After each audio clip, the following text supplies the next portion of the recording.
Bonjour à tous, bienvenue sur un nouvel épisode de Nous Entrepreneurs. Aujourd'hui, je reçois Yves Ecker qui dirige les Burgers de Papa. Bonjour Yves. Salut Benjamin.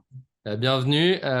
Donc tu sais, ici on présente les entreprises du Rhône et leurs dirigeants, donc personnes physiques, personnes morales. Est-ce que tu peux d'abord toi te présenter et présenter ton parcours entrepreneurial?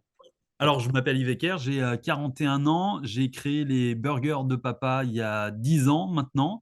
Je suis parti du constat très simple que aujourd'hui, il y a 10 ans en France, pour manger des bons burgers, il n'y avait pas grand-chose sur le marché, si ce n'est McDo et Quick. Burger King n'avait même pas encore fait son retour sur le territoire. Moi qui aimais beaucoup faire à manger, je faisais souvent des soirées burgers à la maison avec du bon pain, de la bonne viande, des bons fromages. Et a germé pendant des années l'idée un jour d'en faire un vrai restaurant, Ouais. de proposer finalement des burgers, mais à la française, sur des produits beaucoup plus premium que ce qu'on pouvait retrouver dans les fast-foods traditionnels. Et puis en 2013, quand j'ai vu les premiers acteurs arriver sur le marché, je me suis dit, c'est pas possible. Cette idée, je l'ai aussi depuis 10 ans maintenant, et moi aussi, je veux ma petite part du gâteau. Et je me suis lancé tête baissée en pur autodidacte, puisque dans ma vie d'avant, j'étais journaliste, animateur radio. Et j'ai tout plaqué au mois de mai 2013. C'est allé assez vite. J'ai donné ma démission un lundi. J'ai appelé des agents immobiliers le mardi. J'ai visité un fonds de commerce le mercredi. Et le vendredi, on s'était entendu sur un prix de cession pour mon premier restaurant. Et puis ensuite, le parcours du combattant a démarré pour aller chercher du financement bancaire. Et puis, j'ai ouvert mon premier restaurant en octobre 2013. Donc, parcours de pur autodidacte. Voilà, je reviens un peu en arrière parce que du coup, ça a été assez vite. Donc, toi, tu étais salarié Salarié. d'abord dans donc dans la radio, télé, c'est Ouais, ça? c'est ça. Ouais. J'ai fait 12 ans d'animation radio, où je suis passé de radio en radio. Je crois que j'en ai fait 7 en 12 ans. J'étais un Ouais. salarié un peu ingérable qui se lassait assez vite, qui C'est partait toujours souvent, en claquant la porte. souvent le Voilà. cas pour les futurs entrepreneurs. Ouais. Exactement. Et puis, ça faisait déjà un petit bout de temps que je me disais, mais en fait, j'en avais tellement marre d'avoir un patron, il va falloir que je trouve une solution pour me sortir de tout ça. Et à part l'entrepreneuriat, bah, il n'y avait pas beaucoup d'autres solutions. Donc, j'ai pris mon envol du coup en 2013. Ouais. Ok, mais du coup, tu disais que tu avais un premier resto, après tu as parlé de session de resto, donc ça veut dire que ce qui est aujourd'hui les burgers de papa, c'est la suite du premier ou c'est un Oui, concept oui, différent? absolument. Tu peux... Oui, oui. Alors, le tout premier restaurant, c'était un tout petit resto qui faisait 12 places assises, qui se trouve à Lyon, rue Neuve, qui, au bout de 3 ans, répondait plus aux normes du concept, puisque bah, on avait vraiment ouvert dans une boîte à chaussures. Et puis, l'idée, c'était d'ouvrir des restaurants un petit peu plus grands. Donc, celui-là, on a fini par le céder, mais c'était déjà un restaurant qui s'appelait Les Burgers de Papa. Et D'accord. on avait déjà tous les fondamentaux de la marque, hein. Les gros piliers de l'ADN étaient déjà réunis au départ, à savoir pain boulanger, viande hachée sur place, frites maison, tout ça, c'est les socles de notre ADN, et ça n'a pas bougé depuis 10 ans. Et c'est ce qui fait d'ailleurs la réussite de la marque et sa différenciation par rapport aux autres acteurs du marché. Ouais. Ok, génial. Et alors, donc tu disais, ouais, toi, qu'est-ce qui t'a donné envie de... Tu disais, c'est le fait d'avoir vu d'autres enfin, réseaux se lancer qui t'a dit, mais pourquoi j'en ai qu'un et j'en veux Alors, plus? le développement en franchise, tu veux dire? Ouais, bah en Ouais. franchise Ouais. déjà. Donc c'est tout en franchise? T'as quoi? Ouais, Tous les restaurants sont en franchise? alors aujourd'hui, moi j'ai 6 restaurants en propre, Ok, et le reste c'est de la franchise. Alors pourquoi en avoir ouvert assez rapidement un deuxième, puisque le deuxième je l'ai ouvert 11 mois après le premier? ok. Ben, tout simplement parce que le premier fonctionnait très bien. Et je n'étais pas du tout parti, moi, dans l'optique à moyen terme d'ouvrir un deuxième restaurant, mais il y avait une place vraiment à prendre sur le marché. Ce premier resto a fonctionné bien au-delà de mes espérances. Et j'ai été aussi poussé, et ça, il faut que je le dise de manière très honnête, par des banquiers, les mêmes qui m'avaient refusé le projet une première fois et qui venaient régulièrement manger. Et puis un jour, j'ai un banquier qui m'a dit: ah, je suis vraiment désolé, monsieur Ecker, je ne vous ai pas suivi sur le premier projet, j'y croyais pas du tout à votre histoire de burger à la française, mais je viens manger régulièrement, j'aime beaucoup ce que vous faites. Si vous avez un deuxième projet un jour, venez me voir. Voilà. Bah, pas loupé.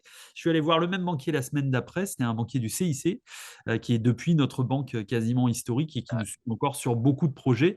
Donc, Et puis, on était très vite bridé avec ce premier restaurant. Pour bien gagner sa vie avec un seul restaurant, vous vous époumonez du matin au soir, à être au four et au moulin. Vous pouvez pas développer, vous pouvez pas prendre de hauteur, etc. Donc, ça s'est imposé assez naturellement d'ouvrir plusieurs restaurants, de prendre de la hauteur. Et moi, je suis bien plus à l'aise dans le management de cadre, ce qui est aujourd'hui d'ailleurs mon quotidien ici sur le plateau, plutôt que de gérer la main-d'œuvre en Ouais. restaurant. Donc, assez vite, j'ai délégué. Moi, étant un pur autodidacte, moi, j'ai aucun problème à déléguer. Ce que je dis souvent, c'est que je suis le plus médiocre de tous. Moi, finalement, je suis que le chef d'orchestre. Je suis là pour faire jouer la même partition à tout le monde et bien appliquer le tempo entre tous mes cadres. Mais finalement, j'ai pas beaucoup d'expertise, moi, dans la restauration rapide. Sur le terrain, je suis de loin le plus mauvais. Donc, j'ai assez vite cherché des compétences ailleurs, des gens qui venaient de chez KFC, Burger King, McDo, etc. Je me suis entouré des meilleurs, moi n'ayant jamais travaillé au préalable dans la restauration rapide. Et c'est comme ça que j'ai réussi à cimenter une équipe solide autour de moi. Ouais. C'est intéressant ce que tu dis là, c'est que nous, on voit quand même souvent en coaching d'affaires, quand on parle à des dirigeants, on voit quand même souvent un peu la malédiction du bon technicien, justement. C'est-à-dire des gens qui, justement, savent faire des burgers et qui, du coup, arrivent pas à sortir. Et c'est vrai que souvent, déjà de l'accepter et quelque part de pas avoir envie ou pas être capable d'être le bon technicien dans la boîte, ça peut être très libérateur parce que ça nous oblige à aller chercher les bonnes ressources et à prendre de la hauteur sur l'entreprise et au final d'apporter la vraie valeur qu'on peut apporter en tant qu'entrepreneur, quoi. Absolument. Moi, aujourd'hui, ce que je dis souvent, j'ai deux métiers. Je suis d'une part restaurateur parce que je continue à exploiter 6 restaurants en propre avec du coup une pyramide managériale, hein. Il y a évidemment une directrice d'exploitation, des superviseurs, un formateur, des managers, des employés polyvalents. En parallèle, je suis franchiseur. Donc, je crée Mm. un concept, je l'alimente, je crée de la stratégie de marque, je développe l'offre commerciale et j'ouvre des restaurants en franchise. Et ben, pour être totalement honnête, la casquette de restaurateur, c'est de loin celle qui me passionne le moins, Mm. pour être honnête. Et Le et pour le réseau que tu développes, j'imagine que c'est pas là où de toute façon tu apporterais le plus de valeur. Absolument, absolument. Il y a Donc, les leviers les plus importants, quoi. Ouais. clairement. Et puis, c'est extrêmement chronophage. Il faut se rendre compte quand même qu'un restaurant, c'est une somme de problèmes au quotidien. Là, je vais un peu faire déchanter ceux qui pourraient un jour imaginer se lancer dans la restauration. C'est une somme de problèmes au quotidien qui sont vraiment, vraiment terribles à gérer, quoi. Le social mis à part, puisque ça, aujourd'hui, c'est un des plus gros problèmes.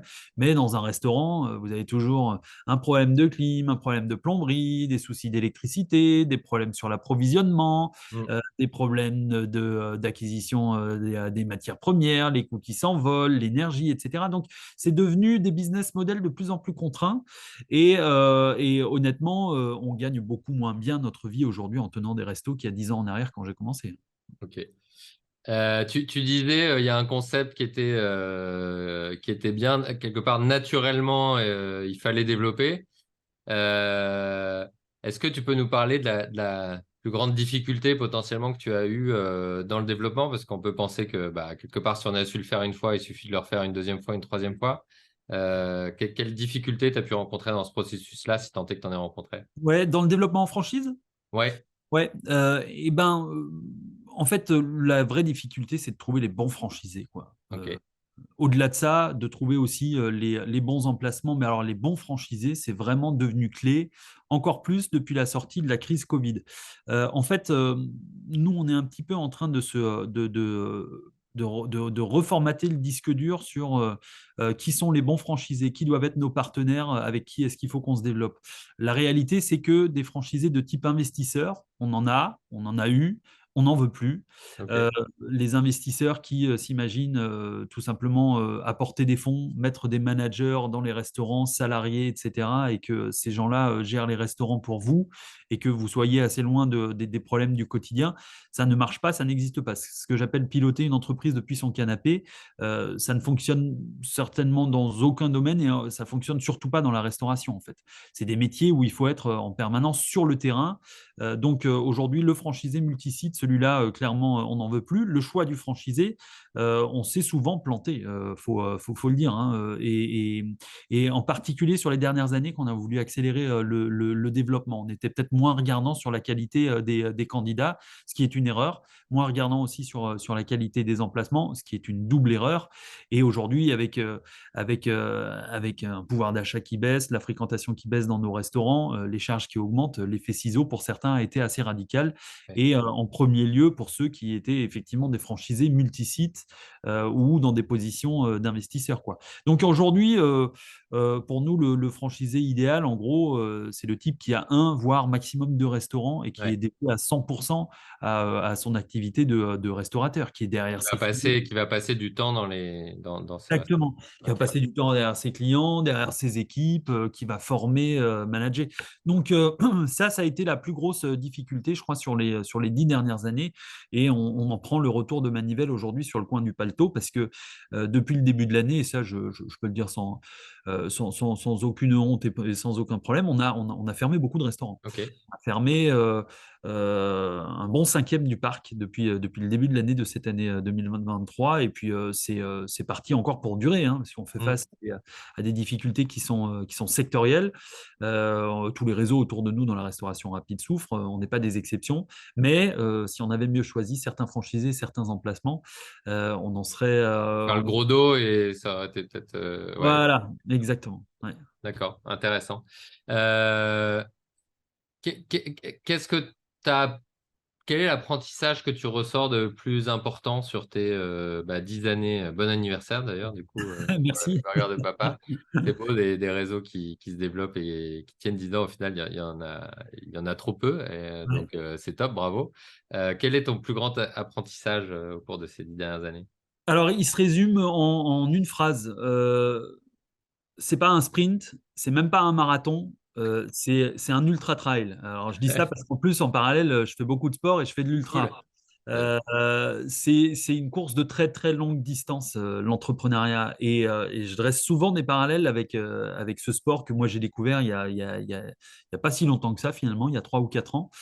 Ces courses d'ultra trail qui sont des courses de très longue durée, des courses de 100, 110, 120 km. Vous êtes dans le dur pendant 20, 25 heures, 30 heures des fois, où vous passez par toutes les couleurs de l'arc-en-ciel, l'euphorie, l'excitation, la détestation de soi, la dépression, La le manque folie. de courage, la folie, enfin tout est exacerbé. Et en fait, une course d'ultra-trail, c'est un bon condensé finalement de la vie d'un entrepreneur. En fait, moi j'étais quelqu'un d'extrêmement impulsif. Ce que l'entreprise m'a appris, c'est qu'il faut savoir poser les problèmes un problème après l'autre. Il faut savoir dormir sur ses décisions. Il faut jamais réagir dans l'empressement. Et pourtant, il faut beaucoup anticiper les décisions, entre autres dans des périodes difficiles comme actuellement, hein. S'il faut enclencher un plan social, s'il faut réduire la voilure sur un certain nombre de frais de dépenses, c'est maintenant que ça se fait. C'est pas au moment où vous avez le bilan entre les mains et où votre DAF, votre expert comptable avait déjà tiré la sonnette d'alarme. Cette capacité d'anticipation et en même temps de savoir voir d'avoir une approche du temps long. Ça peut paraître antinomique de se dire on développe au pas de charge, mais en même temps, il faut avoir une vision du temps long.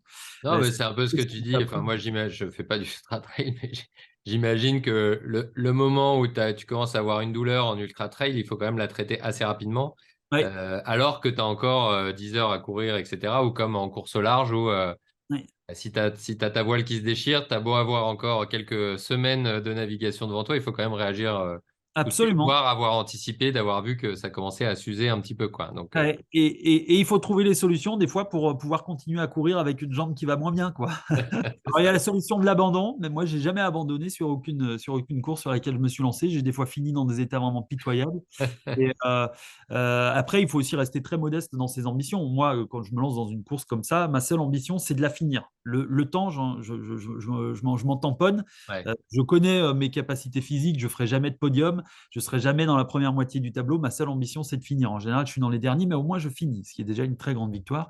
Et des fois, dans l'entreprise, c'est pareil. Moi, je ne cherche pas à être le premier de cordée, je ne cherche pas à avoir le plus gros réseau, le plus fort. Je cherche à avoir un réseau pérenne qui tienne sur la durée, avec des franchisés qui sont contents de travailler avec moi, qui gagnent leur vie et qui me la font gagner en retour.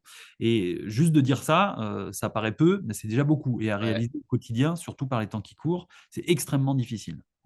Une question que je pose souvent en accompagnement, c'est en démarrage d'accompagnement, c'est comment est-ce que tu vois ton entreprise quand elle est finie, c'est-à-dire quand elle est stabilisée? Alors, tu es déjà sur une étape, toi, de quelque part de duplication Ouais, par la franchise, mais comment est-ce que tu vois le rythme de croisière, si tant est qu'il y en ait un? Est-ce qu'il est atteint? ouais. Est-ce que tu Alors, moi, j'ai pas peur d'un mot qui fait peur à tous les chefs d'entreprise. Moi, je suis en période de décroissance.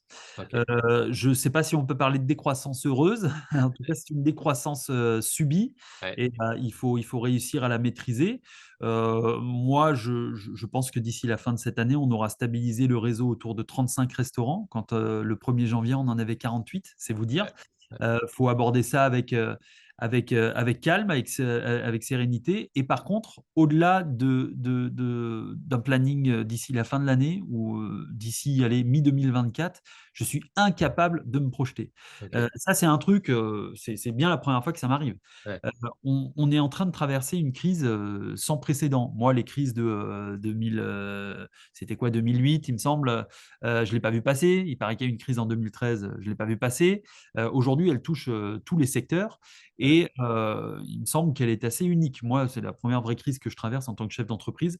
Je ne sais pas exactement comment l'appréhender, si ce n'est que je vois que partout autour de moi, tous les réseaux dans la restauration souffrent énormément et on est tous dans une position un peu attentiste en se disant il faut qu'on essaye de sauver nos petits, de consolider ce qu'on peut consolider et puis ensuite on verra s'il y a encore des plans de développement à mener, mais ce qui est certain, c'est que notre business model de franchiseur va être sérieusement revu sur les 18 mois à venir.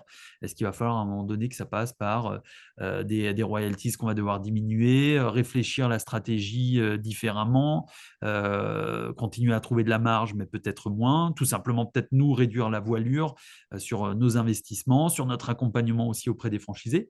Il y a des questions fondamentales là qui sont en train de se poser, qui font que l'avenir, moi, comme je l'ai résumé dans un mail à toutes mes équipes la semaine dernière, mon objectif, il est modeste, mais il est ambitieux à la fois, c'est d'être là encore dans 10 ans.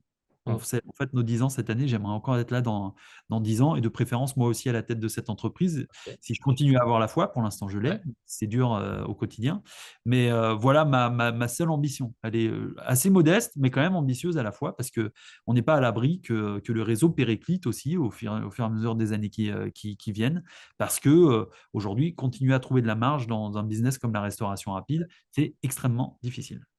Bah, écoute, merci de ce partage-là, parce que je pense qu'il est hyper inspirant pour les gens qui nous écoutent, d'avoir au final une boîte qui fête ses 10 ans, qui a plein de restos et en même temps bah, les difficultés que tu peux partager, les parallèles que tu fais avec le sport, etc. Enfin, il y a plein de choses qui, je pense, sont hyper inspirantes pour plein d'entrepreneurs en devenir, actuels, en difficulté, en réussite, etc. Donc, merci énormément pour ce partage. Est-ce qu'il y a une question que je ne t'aurais pas posée et quelque chose que tu voudrais ajouter? Non, si ce n'est que c'est un métier qui fait rêver beaucoup de gens, la restauration. Mais il ne faut pas oublier qu'un restaurant sur trois ne passe pas l'étape de la troisième année. Deux restaurants sur trois ne passent pas l'étape de la cinquième année. C'est vous dire à quel point il y a de la casse dans ce métier et à Ouais. quel point on s'en fait une fausse idée vue de l'extérieur. Donc, c'est un métier qui nourrit beaucoup de fantasmes, mais qui, à l'arrivée, est un métier extrêmement complexe. Ouais. Ok. Bah, écoute, merci beaucoup. Comment est-ce qu'on peut te contacter si on veut poursuivre l'échange ou suivre ce que tu fais? Par LinkedIn, tout simplement, Ok.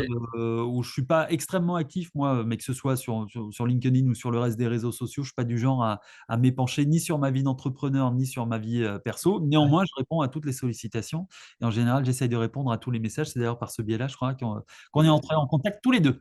Génial. Est-ce que tu as un appel à faire, une action, une actualité? Donc, tu cherches peut-être pas de franchisé à très court terme, je sais pas, mais Alors si, on ok. cherche des franchisés sur un certain nombre de villes de plus de 100 000 habitants en France, entre autres à Strasbourg, à Ok. Nancy, à Orléans, à Poitiers, à Lille, où on Ok. n'a jamais ouvert, qui est un vrai serpent de mer pour nous, à Toulon, à Nice aussi. Voilà, donc on est en recherche active de franchisés sur ces villes pour lesquelles nous, on est prêt aussi, comme je le disais, à revoir notre business model, les prix à l'entrée, Ouais. certainement aussi. Voilà, parce qu'on sait qu'aujourd'hui, il va falloir faire le dos rond. Il faut continuer à se développer, mais il faut savoir s'adapter aux conditions du marché qui sont difficiles pour tout le monde. L'accès au crédit est aussi de plus en plus difficile. Voilà, ça c'est une autre réalité. Donc, Sachant que la franchise, à l'inverse, enfin en plus par rapport à ce que tu viens de nous décrire, la franchise est souvent un bon moyen les stats, alors je ne connais pas sur la restauration, mais j'imagine sont très différentes en l'occurrence en franchise et hors franchise de survie à 3 ans et à 5 ans. Et puis les difficultés que tu as rencontrées, les apprentissages que tu as sur le profil, etc. Je pense que c'est autant de choses qui vous rendent plus voilà, armé pour sélectionner, former, accompagner les franchisés futurs, quoi, j'imagine. clairement, quelqu'un qui aujourd'hui veut se lancer dans le business de la restauration rapide, qui plus est sur le segment du burger premium, déjà le marché est à maturité, il y a un écrémage naturel qui se fait. Et puis surtout, en accédant à un réseau de franchise, que ce soit le mien ou un autre, hein, il va gagner 3 ou 4 ans, ne serait-ce Ouais. que sur l'offre commerciale, sur les process. Voilà, tout est rationalisé chez nous, étudié, digéré depuis 10 ans. Vous avez tout intérêt à vous lancer en Ouais. franchise plutôt Et qu'en tant si, qu'indépendant. et si de ce que j'en comprends à travers les lignes, c'est que si au niveau de la tête de réseau, vous estimez que ça ne le fera pas, vous serez assez exigeant et vous le direz en avance et pas après coup Exact. pour essayer de recruter à tout prix, quoi. Complètement, absolument. Cool, génial. Bah, Yves, merci beaucoup Merci. pour ton partage et puis à bientôt sur un nouvel épisode de Nous Entrepreneurs. Ciao. Merci, à bientôt.